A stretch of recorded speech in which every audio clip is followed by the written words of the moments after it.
Γεια σας παιδιά, καλώς ήρθατε σε ένα βίντεο από τα παραφυσικά φαινόμενα. Συγγνώμη, ξέχασα να σας ανεβάσω βίντεο εδώ για 2 εβδομάδες γιατί λόγω προβλημάτων της κάμερας. Λοιπόν, είμαστε εδώ πέρα σε ένα σπίτι. Τα πιο πολλά που θα δείχνουμε δεν είναι και τόσο στοιχειωμένα, είναι και κάποια τρομακτικά. Οπότε πώς είναι και αυτό τρομακτικό. Λοιπόν, εδώ μέσα λένε ότι έχουν βρει διάφορα ζώα νεκρά, τα έχουν μαζέψει.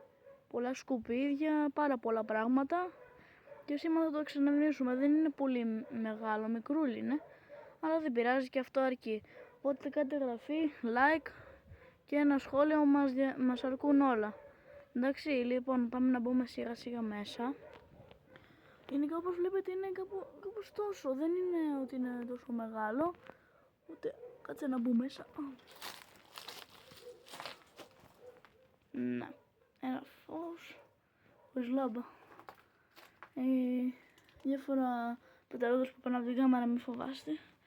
Ναι, γενικά κάτω είναι σε πολύ σκουπίδι, στρώματα. Είναι πολύ πράγμα.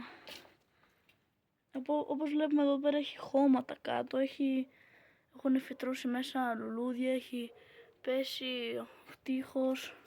Εδώ η τσιμεντόλιθη λογικά έχει παράθυρο και το σπάσανε και το έχουν βάλει με τσιμεντόλιθους. Εδώ τα σίδερα έχουν βγει έξω, μπουκάλες, εδώ φαγητά, πατατάκια, πάρα πολλά πράγματα. Εδώ τα μάρμα. Εδώ όπως βλέπετε είναι ολόκληρο γάμα από κλιματαριά εδώ. Εδώ είναι όχι τσουχνίδες, πώς θα λένε παιδιά, άμα είναι κάποιος έγραψε μου κάτω στα σχόλια, όπως το λένε αυτό το πράγμα. Γενικά αυτό εδώ έχει υγρασία, αυτό είναι, δεν είναι τόσο μεγάλο, ελπίζουμε να σας αρέσει. Μέχρι στιγμής νομίζουμε ότι βγάζουμε ωραία βίντεο, τώρα θα αξίζει η προσπάθειά σας άμα μας βάλετε εγγραφή.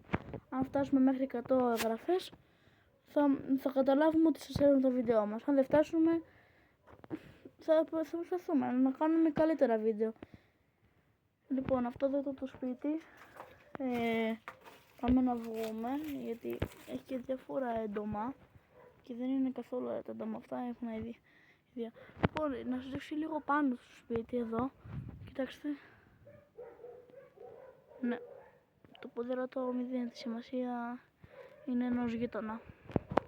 Να, και επίσης θέλω να σας δείξω εδώ, απ' έξω ακριβώς, υπάρχει εκεί, το βλέπετε, ένα γατάκι.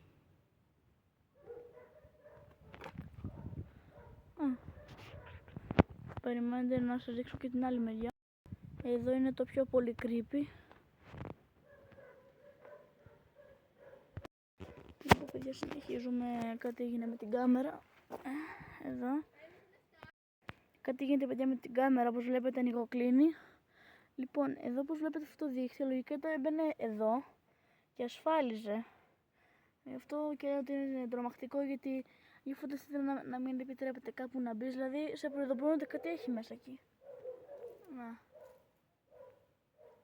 Κάτω βλέπουμε σκουπιδάκια μικρούλια. Αυτό ήταν το σπίτι με λίγα λόγια. Δεν είναι πολύ μεγάλο, το λέμε σε ένα επόμενο βίντεο. Παραφυσικά φαινόμενα. Γεια σας.